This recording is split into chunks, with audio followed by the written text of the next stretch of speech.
is where it all began. Is this the place that got robbed? If you lost everything, I am going to create chaos. It's basically just business owners sitting around, circle jerking. Like, get your shit and get the fuck out of here. I'm Sabri Subi, and this is a day in my life. This is that guy. Which guy? Oh, this is a guy that put me on YouTube. That's right. I'm already on his YouTube channel before we've done the podcast. Counting your chickens before they hatch. Yeah. Whoa. So what's the plan for the rest of the day? So I just finished up QG Live call. It was a full house. That went for an hour and a half. Did that, did some funnel reviews, then had a copywriting meeting with Lewis from the Facebook team, gave him a little tune up, and now heading over to this podcast with yourself. How we doing?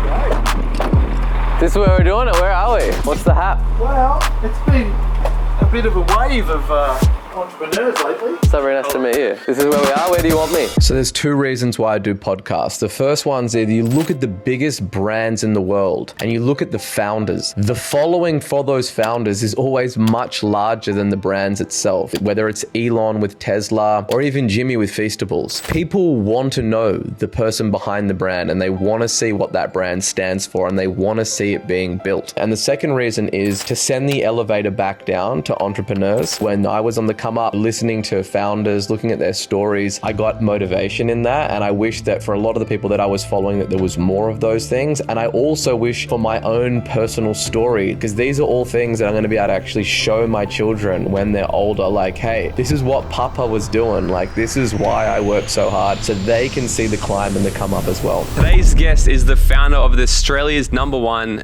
agency here, King Kong. Help me welcome to the show, Mr. Sabri Subi. You would say this was the most pivotal thing that created most success for it. What would it be? Focus, without a doubt. Do you think that's one of the things that most entrepreneurs struggle with now? I do. It's definitely what I struggled on. You know, in my early years of being an entrepreneur, I had run many businesses, I'd run many into the ground, and I was always just like distracted by like this shiny object, whether it was a funnel or a new business model, always thinking that that was the answer. And it's what I see in business owners that are just starting out and they're thinking like, oh, is it like e-com or is it an agency or whatever it might be? Like there's always people looking at other vehicles other than the one that they're in to be the one. If you join like business masterminds, it's basically just business owners sitting around circle jerking over other people's businesses, and it's just all people looking at outside the vehicle that they're currently in. After finishing up the pod, I had to head back to the office because I had Davey coming in. We had a meeting with one of our Shark Tank investments, Suda, and I thought I'd take the opportunity to chop it up and ask him a little bit about his journey so far.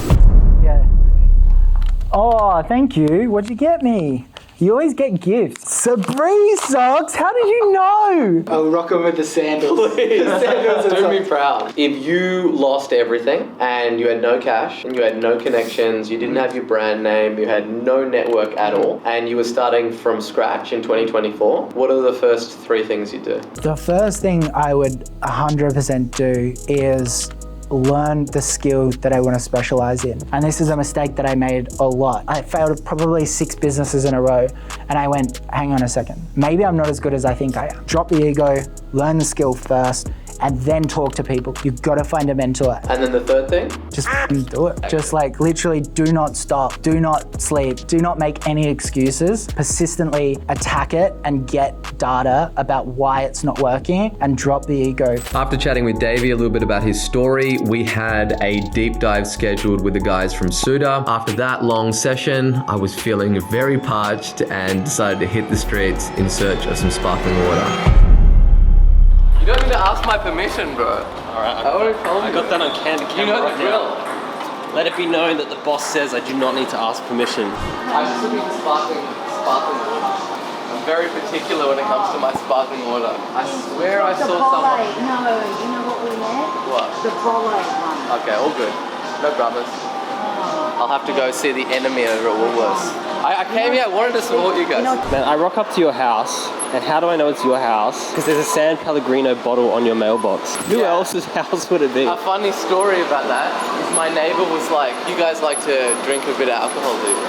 And I was like, no, like why do you say that? And it's like, oh, whenever I hear the bin man come, I hear all the glass bottles and they're all shaking and I'm like, no, like It's San Pellegrino, sparkling water. I do not let alcohol come into this temple. My business has over 100 employees. We've done over $7.8 billion in sales for our clients, but it wasn't always this way. Go back to my old stomping ground. How long were you in that old office anyway?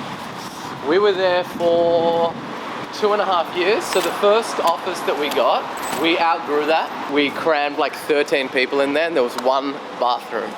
So it wasn't super fun. And then after got to the office that we'll go up to now, and we were in there for, I think 24 months, we crammed it so full. Like people, it was shoulder to shoulder. The noise in there was almost deafening. Kara, our lead developer, she still has a recording from her iPhone of just the ambience, the hum of the office. And she just sent it to me and she said, this is I don't know what it is about South Yarra, but when I moved back from London and I came back to Byron and had like a quarter life crisis and was like, it's like I pressed pause on my life. Everyone was doing the exact same stuff.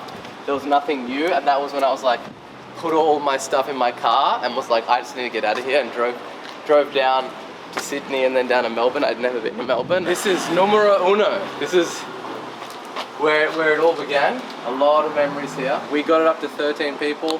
It was absolutely chaos. But a funny story is that this was my office and it's one-way glass. So people used to come up and put their makeup on and pop their pimples right, and my desk was right there. And this office actually got broken into. Came and smashed the glass and came and took one of our computers. All of these little speed bumps along the way, nothing but speed bumps. But at the time, they feel like big things. That was really pivotal. People were like, oh, what was that breakthrough? What was that ceiling point? I think that office was really it for me. And it was only once till I got to a team of about 13 people, I would say, did I start to get a little bit of breathing room, and I wasn't working 16 hours a day anymore. It meant for the first time that if someone left that I wasn't jumping straight back in and getting my hands dirty. It was when I got that separation that I start to be able to start thinking more long term. And then we took off like an absolute rocket. So this area is a bit of a bit grungy. I was on a sales call once in our first office, and this was when it was just me and my wife. There was no team, there was nothing else. This crackhead walked inside, and you might be like, oh, that's not fair calling him a crackhead. Well, I know he was a crackhead. He walked into my office and then he walked back into the kitchen, said to the prospect, I'm sorry, I'm gonna have to give you a call back. Hung up the phone, went back, and I was like, man, what are you doing? And he was like, I'm looking for a teaspoon. I was like, get your shit and get the f out of here. Tell me something about Jess. Jess has been along the ride for a long time. Yeah, like I got into a place where like I needed like an implementer. I needed someone to help in the business. I couldn't do it all anymore. It was a very important hire for me. She came in and I was like, I sat her down, and I was like, look, just to be really, really clear, this is what this role involves. I am the Hurricane Subi, and I am going to create chaos, and I need somebody to come behind me in the wake of this hurricane and to clean up all of the mess that I basically create. I will be the rainmaker. You won't ever need to worry about us having to make payroll. You won't ever have to worry about, do we have enough new customers coming in? That will be my responsibility. And your responsibility will be pretty much all the rest. This is it, right? This is the office number 2.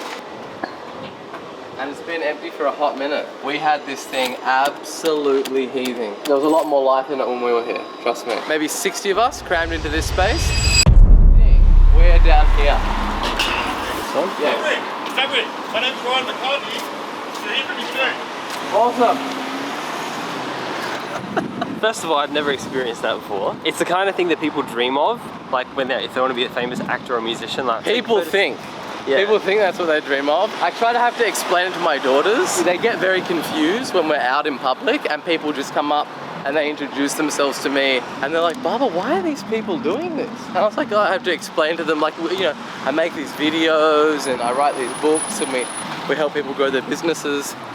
And then it's a whole different world for them. They don't really understand it, but they're starting to understand it now. Oh, you know, me and my husband, we're really big fans of you. And he's over there and he's working out and he's been trying to psych himself up to come and introduce himself to you. And she's like, could you please go up to him and ask him, when is he gonna finish your book? And then I was like, yeah, of course, no problems. So I walked up, I waited till he finished his set, and I'm like, man, when are you gonna finish the book? And he started bursting out laughing and gave me a big hug. The gym is the place where they spot me now.